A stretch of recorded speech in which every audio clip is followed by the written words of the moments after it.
Piensa un momento en cuál es tu bebida favorita, cuáles de sus características puedes medir y cuáles de ellas puedes sentir.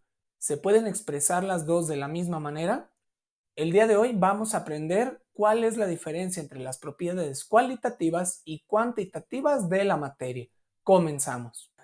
¿Qué tal? Bienvenido a otro video para el canal. Soy el profesor Juan Pablo Carrillo, maestro en secundarias con más de 4 años de experiencia y maestro en educación con intervención en la práctica educativa. Para el video del día de hoy vamos a hablar de cuáles son estas propiedades de la materia que yo puedo medir y que yo puedo sentir. Se tratan de las propiedades cualitativas y cuantitativas. Pero antes de comenzar, suscríbete por favor si no lo has hecho. Recuerda que subo videos cada semana y puede que más de algunos sea de tu agrado. Y ahora sí, como te estaba diciendo, vamos a revisar cuáles son las propiedades cualitativas y cuantitativas que tiene la materia. Y para eso comenzamos con una pregunta muy sencilla que es similar a la que te hacía al inicio. ¿Cuáles son esas características que puede tener algo que nos guste, por ejemplo, un alimento o una bebida? Sabemos que hay una gran variedad de propiedades y características que tienen los alimentos y que los hacen muy diferentes. Aquí en pantalla te pongo una imagen con algunos de estos ejemplos y cada uno de nosotros, de acuerdo a nuestros gustos y preferencias, vamos a decir las características de cada uno. Por ejemplo, mi bebida favorita es el café y las características que tiene y que a mí me gustan más es que, por ejemplo, es una bebida que es caliente, que tiene un sabor ligeramente amargo y que se puede tomar sin azúcar, además de que me gusta su olor. Como puedes ver, varias de estas características yo las podría medir para saber, en lugar de si está frío o está caliente, saber a qué temperatura está. O si está dulce o está amargo, yo podría saber cuánta azúcar se le pone. Hay varias de estas propiedades que yo las puedo medir y otras yo las puedo interpretar. Y esto nos genera la división entre estas dos propiedades, las propiedades cuantitativas y las propiedades cualitativas. Si te fijas, cada una nos deja muy claro a qué se refiere. De todas formas, aquí en pantalla te dejo una imagen para que las puedas ir relacionando. Lo primero, pues, sería hablar de las propiedades cualitativas. Estas tienen que ver simple y sencillamente con las cualidades que tiene un objeto. ¿Y cómo yo puedo saber cuáles son sus cualidades? Pues básicamente con mi interacción con ese objeto, es decir, que yo entre en contacto con él. ¿Cómo voy a hacer esto? A través de los sentidos, ya sea a partir del gusto, del tacto, del olfato, de la vista o del oído. Esas son propiedades demasiado generales. Por ejemplo, el olor, el color, el sabor y la textura son propiedades cualitativas, porque yo no estimo un resultado con una cantidad. Yo puedo decir que huele muy fuerte, que huele muy feo, que huele como a podrido, que huele como a drenaje, pero no puedo medirlo, no puedo saber exactamente qué cantidad de olor existe. Al menos yo no puedo con mis sentidos. Lo mismo pasa con la comida. Puede haber algo dulce, salado, amargo, picante, pero yo no puedo con mis sentidos determinar cuánto sabe o qué tanto. Yo puedo decir, está muy picante, está muy poquito, sabe más o menos salado, está desabrido, pero yo no puedo estimar qué cantidad de sal tiene. Esa es la diferencia principal entre una propiedad cualitativa y una cuantitativa. Las cualitativas siempre dependen de mi interpretación y eso significa que cada persona puede interpretarlo de manera diferente. Recuerda que existe una realidad para cada persona y en este caso la forma en que entendemos cada uno de nosotros cómo funciona el mundo es muy diferente. Por otro lado, cuando hablamos de las propiedades cuantitativas, estas se pueden medir y nos pueden dar un resultado exacto y preciso. Es decir, las propiedades cuantitativas miden la cantidad de algo. Por eso se llama así, cuantitativa, de contar. Hay muchas propiedades que yo puedo contar y esas no están sujetas a cuál es mi interpretación. Por ejemplo, yo puedo ver una pared y a mí me puede parecer una pared grande o una pared pequeña, pero si al momento que yo la mido resulta que tiene una longitud de 2 metros de alto, ya no importa si a mí me parece alta o pequeña, porque ya tengo un valor establecido, ya existe una cantidad. Mi interpretación ahora pasa a un segundo plano. Puede que me parezca pequeña todavía, pero ya sabemos que esa pared tiene un valor definido para su longitud. Otro caso muy común es cuando hablamos del peso. A veces podemos ver algo y nos parece más pesado o más liviano, y esa es mi interpretación personal. Pero al momento en que yo lo pongo en una báscula, yo ya puedo saber exactamente cuánto pesa. Otra vez, ya no importa tanto cuál es mi interpretación. A lo mejor a mí me parece un objeto liviano o un objeto pesado, pero a la hora de que yo quiero saber cuánto pesa exactamente, ya no hay pierde, porque tenemos una forma de medirlo y nos puede dar un valor exacto y preciso. Continuando con este asunto de las propiedades cuantitativas, si yo las puedo contar y las puedo medir de alguna manera, ¿qué es lo que sigue? Bueno, pues ver cuál es esa manera en que yo voy a expresar el resultado de esa medición. Dicho de otro modo, cuando yo mido algo, ¿qué voy a decir al respecto de él? Si yo digo que una pared mide 2, ¿qué? 2 metros, 2 centímetros, 2 grados, aquí entra mucho ese meme que a veces se ve en las redes sociales donde el maestro de física pregunta que son dos, ¿qué? Dos perros, dos peras, dos manzanas, y a veces sí es muy obvio cuál es la unidad de medida de la respuesta. Otras veces no lo es tanto. Total, para saber cuál es la unidad de medida de los resultados de las mediciones que hacemos, existe algo llamado el Sistema Internacional, abreviado SI. Este Sistema Internacional de Unidades es un sistema que se definió de manera mundial para establecer cuál es la unidad de medida con la que se va a dar el resultado de todas las mediciones que puede haber. También otro punto muy importante es de qué manera puedo abreviar estas unidades. También es algo bastante común que yo pueda abreviar mi resultado para que no esté escribiendo la unidad de medida completa todas las veces. Fíjate lo que tenemos ahorita en pantalla. Siempre que yo haga una medición, hay una unidad de medida que me va a ayudar a expresar este resultado.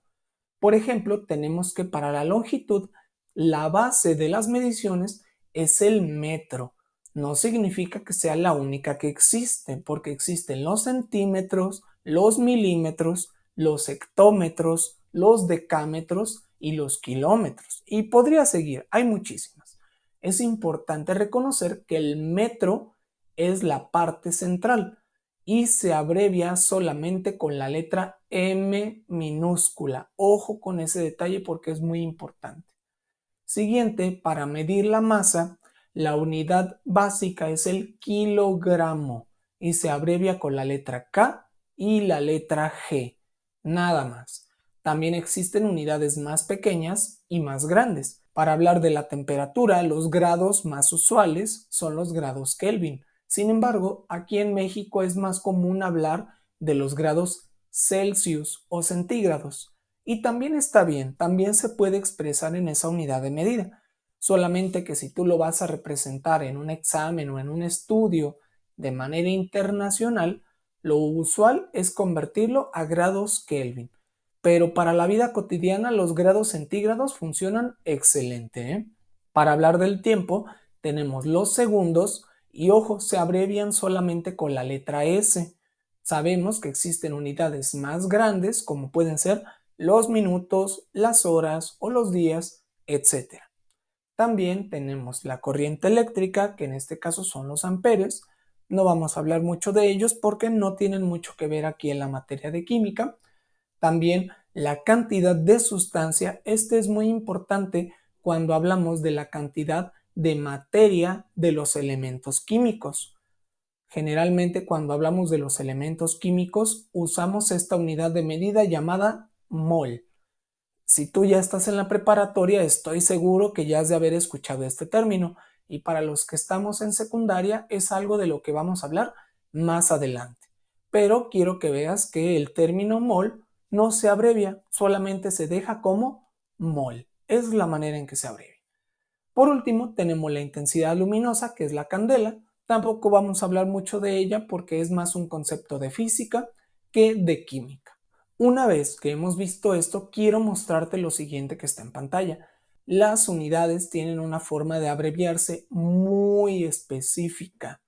No las puedo abreviar como yo quiera, como normalmente hace la gente. Y esto es algo que a veces me llega a incomodar muchísimo porque es un error tan común que ya no sabes cuál es el correcto y cuál es el incorrecto. Pero el sistema internacional nos muestra claramente cuál es la forma correcta de abreviar estas unidades y por lo tanto todas las demás son equivocadas. Que nos acostumbremos a abreviar las cosas mal no hace que estén correctas y que todos lo hagan mal tampoco lo vuelve correcto, ¿ok? Las horas se abrevian H, no HR, no HRS. Las horas se abrevian con la letra H nada más.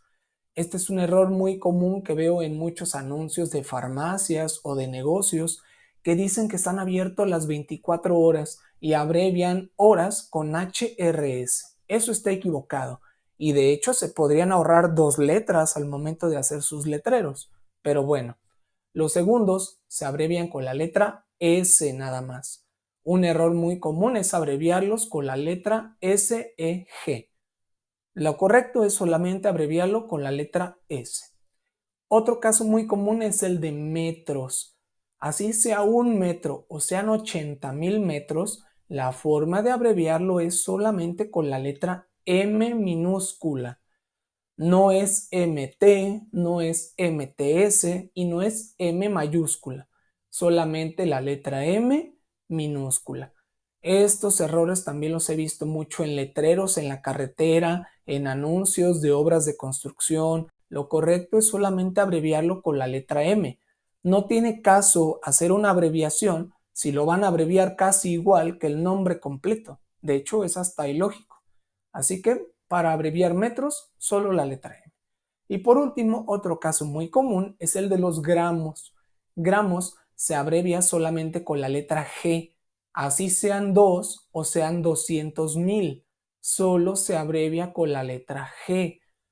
También, errores muy comunes es abreviarlos con las letras GR, GRM, GRS. Todos están equivocados y es muy común aquí en México ver estas abreviaciones mal hechas en productos que hasta suponen ser de exportación. Esas abreviaciones están mal. Lo correcto es que solamente esté abreviado con la letra G. Vamos a tratar de ir cambiando un poquito esa mentalidad en la que a lo mejor por ignorancia o por costumbre o porque alguien nos enseñó mal y estamos abreviando mal las unidades. Lo correcto es utilizar las abreviaciones del sistema internacional. Habrá algunas personas que me puedan decir, ay, bueno, la cosa es que me entiendas, pero me entiendes, ¿no? Entonces, ¿qué te importa si lo abrevio bien o lo abrevio mal? Pues no es el punto. El punto es ver la manera en que todos hablemos de la misma manera. Usemos las mismas unidades. Si no, va a llegar el momento en que cada quien le llame a las letras como quiere y a los números como quiere, solamente porque se da a entender según él o según ella. Hay que tratar de nombrar a las cosas de la manera correcta. Y para terminar con estas propiedades que yo puedo contar llamadas cuantitativas, vamos a ver que existen algunos tipos y hay otra clasificación aparte. El día de hoy vamos a mencionar las más sencillas y estas se llaman propiedades extensivas. Son propiedades cuantitativas extensivas. Ese sería como que su nombre completo. Estas propiedades son aquellas que aumentan entre más cantidad de materia se tenga. Entre más haya de ese objeto, esa propiedad también va a aumentar. Digamos que aumenta de manera proporcional. Por ejemplo, la longitud. Entre un objeto es más largo, pues tiene más longitud, ¿verdad? Es hasta lógico, de hecho. Lo mismo pasa con el peso. Entre más materia tiene un objeto, mayor va a ser su peso también. Es decir, aumentan los dos. Otro, la elasticidad. Entre más grande o más se tenga de materia de un objeto, pues su elasticidad también va a ser mayor.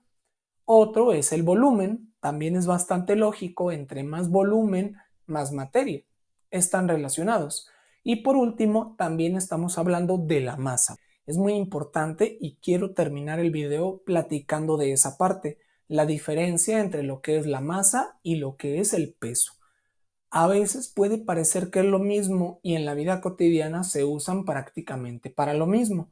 No está mal, solamente que hay una diferencia muy puntual entre ambas. Fíjate con lo que tenemos en pantalla, ahí está la explicación. Primero, la masa se refiere tal cual a la cantidad de materia que tiene algo. ¿Cuánta materia hay de algo? Es su masa. ¿Ok? Pero al momento que yo hablo de la propiedad llamada peso, el peso es más bien una unidad de medida de fuerza, no de materia. El peso mide la fuerza con la que un objeto es atraído o es empujado. Un ejemplo, cuando nosotros hablamos de nuestro peso, hablamos de cómo la fuerza de gravedad nos empuja a nosotros hacia abajo.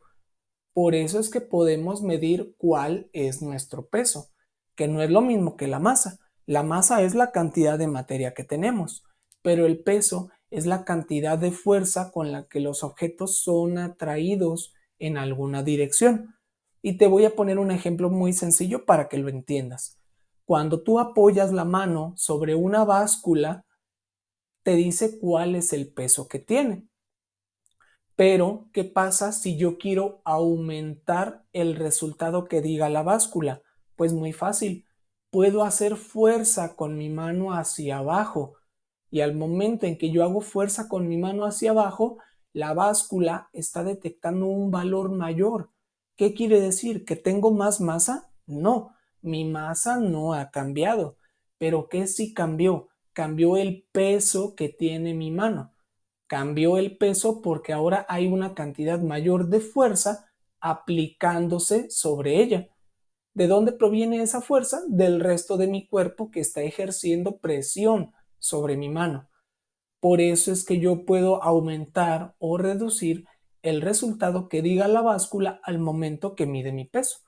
Un ejemplo muy sencillo es en Malcolm, cuando Dewey pone su cabeza sobre la báscula y él se pregunta, ¿cuánto pesa mi cabeza? Pone la cabeza sobre la báscula, pero al momento que la levanta, ve que dice 0. Pues resulta que es correcto, porque como él está levantando la cabeza de la báscula, ya no la está midiendo. Por eso el resultado que le arroja es 0, porque la fuerza con la que su cabeza está haciendo presión sobre la báscula, pues desapareció, porque él quitó su cabeza. Esto no significa que su masa haya desaparecido. La masa no cambia en este caso, pero cambia el peso. Otro ejemplo es el caso de la Luna. Sabemos que la gravedad de la Luna es menor que en la Tierra y por lo tanto nuestro peso puede ser menor allá. Nuestra masa no, la masa no cambia a menos de que nosotros engordemos o adelgacemos, pero el peso sí puede cambiar porque depende de otros factores, específicamente de la fuerza que se le aplica a un objeto. Esto puede hacer que tenga más peso o menos peso. Y ahora te toca a ti. Haz un poquito de memoria, recuerda qué propiedades de nuestra bebida que dijimos al inicio podrías describir como propiedades cualitativas y cuáles de ellas podrían ser propiedades cuantitativas. También hazte la siguiente pregunta. Si yo tengo que medir una propiedad cuantitativa, ¿cuál será la mejor manera de hacerlo? ¿Cómo podría medir la longitud, la masa, el tiempo o la cantidad de energía? ¿Existen muchos aparatos o no hay muchas opciones? Te leo en los comentarios. Y con eso llegamos al término de este video. Muchas gracias por ver conmigo cuáles son las propiedades cualitativas, cuantitativas y extensivas de la materia. Recuerda compartir este video con aquella persona que esté estudiando sobre las propiedades de la materia para que le quede un poco más claro este tema, así como dejar tu like y suscribirte a mi canal si no lo has hecho. Recuerda que cada semana subo contenido nuevo, estoy seguro que más de algún video va a ser de tu agrado. Me puedes encontrar en redes sociales como Profesor Carrillo en Facebook, YouTube y TikTok. Y sin más que agregar por el día de hoy, que tengas excelente día y hasta luego.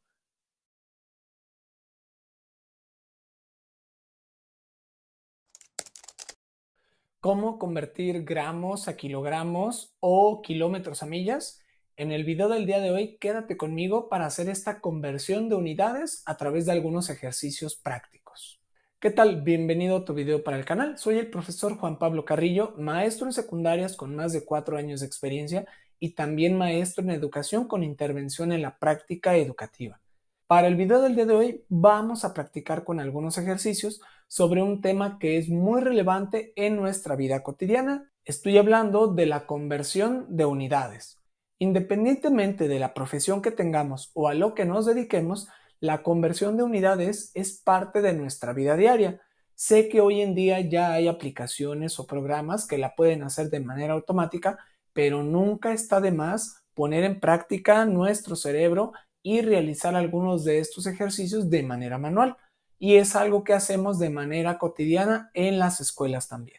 Pero antes de comenzar, no olvides suscribirte a mi canal si no lo has hecho. Recuerda que subo videos cada semana tanto del giro educativo como del curso de química que puedes encontrar en las listas de reproducción.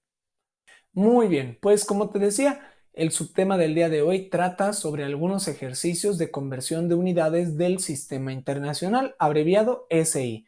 Esto forma parte del video anterior en el que hablábamos de las propiedades cualitativas y cuantitativas. Si bien las propiedades cualitativas dependen de mi interpretación, las propiedades cuantitativas dependen de que se realice una medición. Dependiendo del aparato y de la forma en que yo realice estas mediciones, voy a tener mi resultado en una unidad de medida o en otra. Es por ello que es necesario aprender a hacer las conversiones adecuadas, ya sea para tenerlo en una unidad que sea más común para mí o poderlo comunicar en una unidad diferente dependiendo de lo que sea necesario. Vamos a revisar paso a paso qué es lo que se debe de hacer. Lo primero es que vamos a necesitar conocer algunas equivalencias. Con esto me refiero a cuál es el valor al que yo puedo convertir una unidad a otra unidad, dependiendo de qué es lo que medimos para cada una de ellas. Fíjate lo que tenemos ahora en pantalla. Por ejemplo, tenemos la unidad de longitud y tenemos las siguientes equivalencias. Un centímetro equivale a 10 milímetros. Un metro equivale a 100 centímetros y un kilómetro equivale a 1000 metros, todas hablando de la longitud. Ahora, hablando del volumen, la primera que te quiero mostrar es un centímetro cúbico. Es una unidad más o menos común dependiendo del área en el que trabajes o a lo que te dediques. Total, un centímetro cúbico es lo mismo que un mililitro, ¿ok? La siguiente es que un litro tiene 1000 mililitros. Y por último, un metro cúbico posee 1000 litros. Entonces, por ejemplo, un tinaco de un metro cúbico tiene 1000 litros dentro. Hay más unidades de volumen, pero para el fin de este curso nos vamos a limitar a estas que son como las más usuales. Hablando de la masa, vamos a ver que un gramo posee 1000 miligramos y que un kilogramo cuenta con 1000 gramos. Y por último, para unidades de tiempo, tenemos que un minuto cuenta con 60 segundos, una hora tiene 60 minutos y un día tiene 24 horas. Todas estas son unidades de conversión que a veces se ven en la primaria, a veces en primero, segundo de secundaria. Para nuestro caso, en tercero de secundaria, prefiero volverte a recordar todas estas unidades de medida y sus equivalencias a suponer que las conoces o que las recuerdas. Para hacer ejercicios de conversión es muy importante tener bien presente estas equivalencias, porque sin ellas pues no voy a poder hacer una conversión. Ahora, si queremos incluir al sistema inglés, que es el que se usa en Estados Unidos e Inglaterra, vamos a tener que para la longitud tenemos que una pulgada, abreviado IN, equivale a 2.54 centímetros. Una yarda, abreviado con Y y D, equivale a 0.914 metros. Y por último, una milla, abreviado MI, equivale a 1.61 kilómetros. Como puedes ver, las unidades del sistema inglés son un poquito más extrañas, tienen por ahí algunos decimales, pero no por eso son ejercicios de conversión más difíciles. Si hablamos del volumen, vamos a tener que un galón posee 3.78 litros. Esa es la única que considero relevante que hay que agregar. Por último, hablando de la masa, una onza, abreviado OZ, equivale a 28.34 gramos. Y finalmente, una libra, abreviada LB, posee 454 gramos. Y podrás preguntarte, bueno, ¿por qué incluimos al sistema inglés, no? ¿Por qué no hablamos solamente del sistema internacional, si es lo común aquí en México o es lo que yo veo en mi vida diaria? Bueno, pues la respuesta es muy simple, porque dependiendo del contexto, hay algunas personas que están más involucradas con unidades del sistema inglés. Por ejemplo, en lugares donde se compran y se venden productos de exportación o productos extranjeros, es también muy común que los encontremos con otras unidades de medida. Hablar de onzas, de libras, de galones es también común aquí en México y hay muchos productos que se miden de esta manera. Por ejemplo, para los discos y las barras de peso en los gimnasios, generalmente se expresan en unidades del sistema inglés, en libras, por ejemplo, y no tanto por kilos, pero no es ningún problema. Sea la que sea la unidad en la que esté expresado algo, si tú sabes hacer esta conversión de unidades, sin ningún problema vamos a poder convertirlo a una unidad que sea más familiar para nosotros y con esto podamos entender cuánto es lo que realmente tenemos de algo. La siguiente pregunta sería, ¿cómo le hago para hacer estas conversiones de unidades? Bueno, hay una serie de pasos muy breves. Te voy a mostrar algunos ejemplos aquí en la pantalla de cómo se hacen estas conversiones. Te aconsejo que tengas un cuaderno, lápiz, papel por ahí a la mano si quieres realizarlos junto conmigo para que veas cómo se hacen estas conversiones. Si no, de todas maneras en pantalla vas a encontrar el procedimiento y el resultado a cada uno de estos ejercicios. Yo voy a trabajar contigo 3 ejemplos para que practiquemos y además voy a dejar algunos ejercicios para que los puedas poner en práctica por cuenta propia. El primer ejercicio, como ejemplo número 1, dice lo siguiente: hay que convertir el peso de una bolsa de 5 libras de alimentos para mascotas a kilogramos. Pues simplemente tenemos 5 libras de alimento para mascotas y nosotros queremos saber a cuántos kilogramos equivale. ¿Cómo le voy a hacer? Muy fácil. Voy a revisar otra vez cuáles son las equivalencias que yo tenía al principio y a partir de eso voy a realizar algunas operaciones, comúnmente les llaman reglas de 3, para saber cuál es la equivalencia de este resultado. Yo lo acomodo como puedes ver ahora en pantalla. Mi primer consejo es siempre partir de la cantidad que nos dice el problema. Por ejemplo, para este ejercicio me dice que yo estoy hablando de 5 libras de alimento. ¿Cuál es el dato con el que yo comienzo a trabajar? 5 libras. Yo ya sé que es mi punto de inicio y a partir de ahí voy a hacer las conversiones para llegar a lo que me están pidiendo, que en este caso son kilogramos, ¿ok? Primer paso entonces.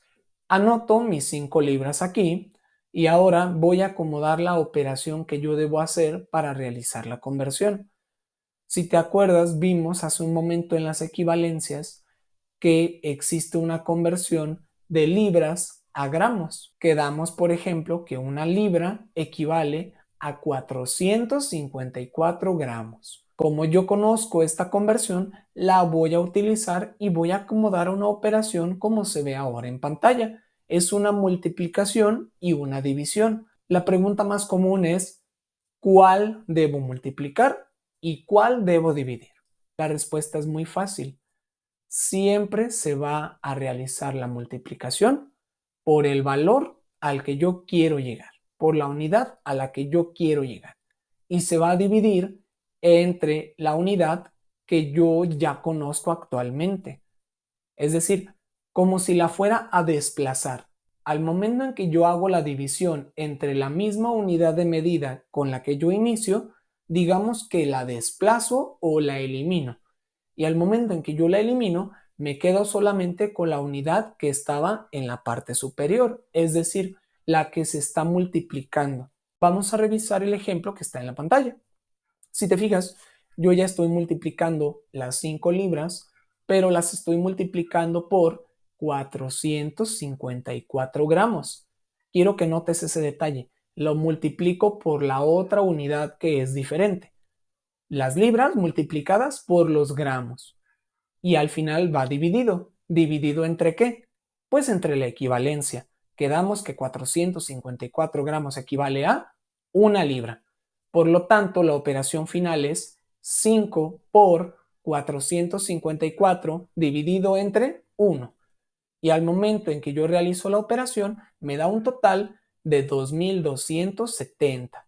Pero ahora, para no fallar a la costumbre, 2270 ¿qué? Pues muy fácil. Como yo tenía libras y lo convertí a gramos, mi respuesta ya no pueden ser libras porque lo acabo de convertir. Ahora que lo convertí, mi resultado debe ser expresado en gramos. Y ese es el primer paso de la conversión, una multiplicación y una división. Como puedes ver, es una operación muy sencilla, pero depende básicamente de conocer cuál es la unidad que yo tengo y a cuál quiero llegar. Una vez que está convertido a gramos, podrás darte cuenta que esa no es la respuesta todavía, ya que me pidieron la respuesta en kilogramos. Pero ese no es ningún impedimento, ya que yo puedo hacer una conversión de gramos a kilogramos. ¿Ok? Esa sería la siguiente parte, convertir de gramos hacia kilogramos. Tenemos nuestro resultado en gramos, es muy fácil hacer esta conversión a kilogramos. Necesitaríamos otra vez conocer cuál es la conversión para lograr pasar de gramos a kilogramos, la cual es que 1 kilogramo equivale a 1000 gramos. Entonces repito una operación similar a la que acabo de hacer. El 2270 es mi nuevo valor con el que voy a trabajar. Para convertirlo a kilogramos, voy a poner los kilogramos en la parte de arriba y los gramos en la parte de abajo de mi operación. Dicho de otro modo, va a ser 2270 por 1 kilogramo dividido entre 1000 gramos. Como yo ya no quiero los gramos y ahora lo que quiero es kilogramos, voy a poner el valor de gramos en la parte de abajo. Es bien importante que recuerdes esa parte. Siempre que yo hago la conversión, la unidad que yo ya no quiero tener debe de ir dividiendo y la unidad a la que yo quiero convertir debe de quedar multiplicando en la parte de arriba. Finalmente, para esta operación voy a realizar lo siguiente. 2270 por 1 dividido entre 1000. Y finalmente mi resultado es 2.27. ¿Cuál es la unidad de este resultado? Son kilogramos. Un error muy común es hacer la conversión y a veces los alumnos repiten el mismo valor, que es gramos, lo cual es incorrecto porque yo estoy haciendo una conversión, estoy pasando de una unidad a otra. Lo que yo debería esperar es que mi resultado ya tenga otra unidad diferente. En este caso, serían los kilogramos. Por último, otra vez, mi respuesta es 2.27. Si te fijas, es un ejercicio muy sencillo que solamente requirió hacer dos conversiones. Primero convertir de libras a gramos y después de gramos a kilogramos. Hay gente que lo puede hacer de manera mental y está excelente, no hay ningún problema, no es que sea necesario realizar todas las operaciones de manera manual.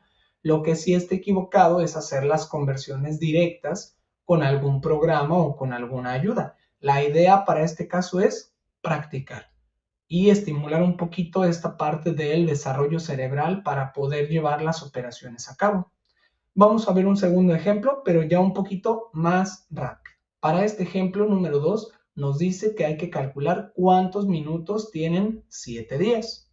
Ahora hablamos de unidades de tiempo. La conversión es muy fácil. Yo voy a comenzar convirtiendo los días a horas porque esa es la conversión que yo conozco, que un día tiene 24 horas. Entonces voy a convertir los días a horas y después las horas a minutos, porque yo sé que una hora tiene 60 minutos. Entonces yo te aconsejaría ese proceso de conversión. Fíjate cómo está en la pantalla. Primero voy a multiplicar los 7 días por 24 horas y esto va a ir dividido entre un día. ¿Por qué va acomodado así? Quedamos que la unidad a la que yo quiero convertir la debo de poner abajo y a la que yo quiero llegar la debo de poner arriba. Yo ya no quiero que sean días mi unidad, entonces la voy a poner abajo. La operación sería 7 por 24 entre 1.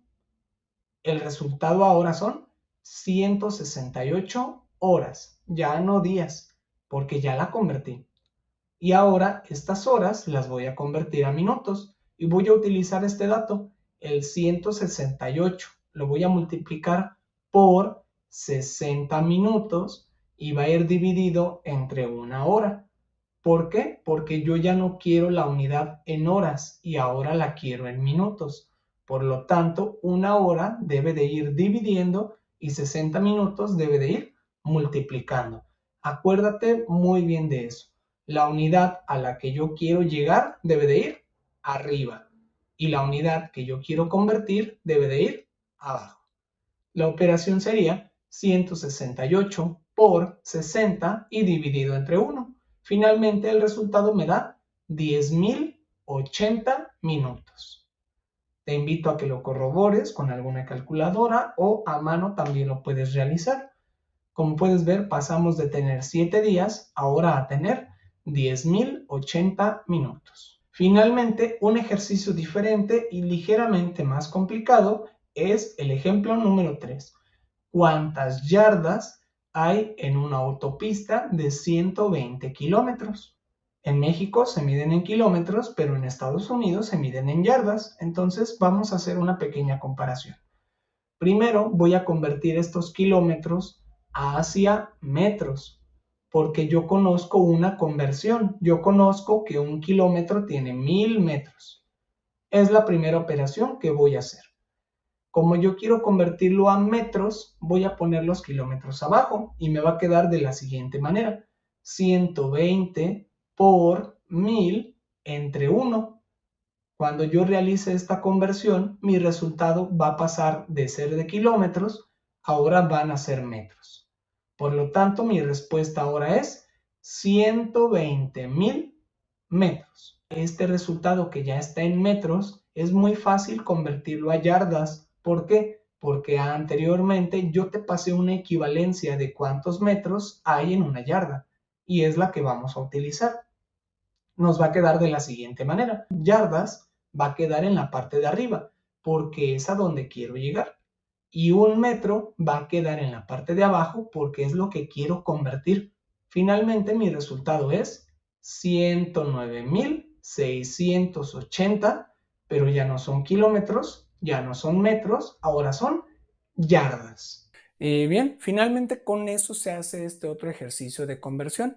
Son muy sencillos, básicamente hay que realizar una multiplicación y una división para ir pasando de cada una de las unidades hasta la que queramos llegar y que sea nuestra respuesta final. Yo lo voy haciendo paso por paso, habrá quien realmente crea que puede hacerlo todo en una sola conversión.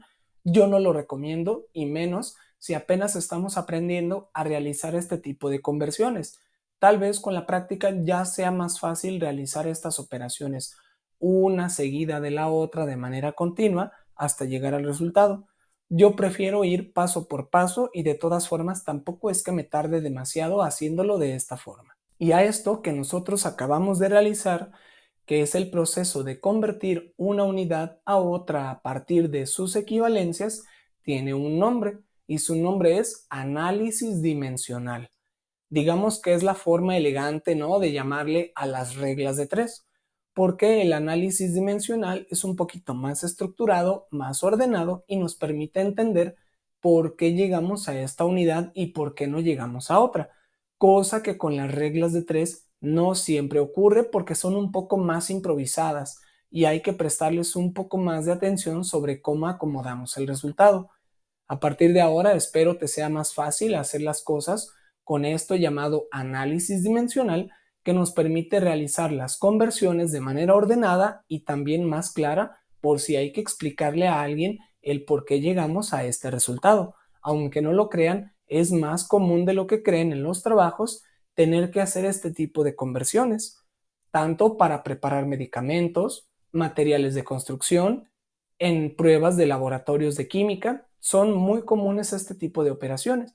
Obviamente va a haber lugares donde no sea tan necesario y no hace falta ser un experto en estas conversiones. Finalmente, te quiero dejar aquí en pantalla algunos ejercicios que son los que trabajo con mis alumnos para que ya sea que tú seas uno de ellos y no haya apuntado la tarea o quieras practicar con algunos diferentes, puedes probar a resolver los ejercicios que están aquí en pantalla, tanto con los ejemplos que hemos dado, así como las equivalencias. Son muy útiles y te van a sacar de algún apuro cuando tengas que hacer alguna conversión de unidades. Y ahora te toca a ti. Cuéntame si en algún punto de tu vida cotidiana has tenido que aplicar este tipo de conversión de unidades y cómo lo has hecho. Si crees que es más útil y más sencillo realizarlo con la regla de 3 o si por el contrario le podrías dar una oportunidad al análisis dimensional y ver cuál de las dos te parece más clara, más ordenada y más rápida para llegar a tus respuestas. Te leo en los comentarios. Y ahora sí, con eso llegamos al término de este video. Muchas gracias por haber visto conmigo cómo realizar las conversiones de unidades con el análisis dimensional. Recuerda dejar tu me gusta, compartir este video con quien creas que le puede servir para convertir unidades, así como suscribirte a mi canal si no lo has hecho. Recuerda que encuentras videos cada semana y es muy probable que más de alguno te llame la atención.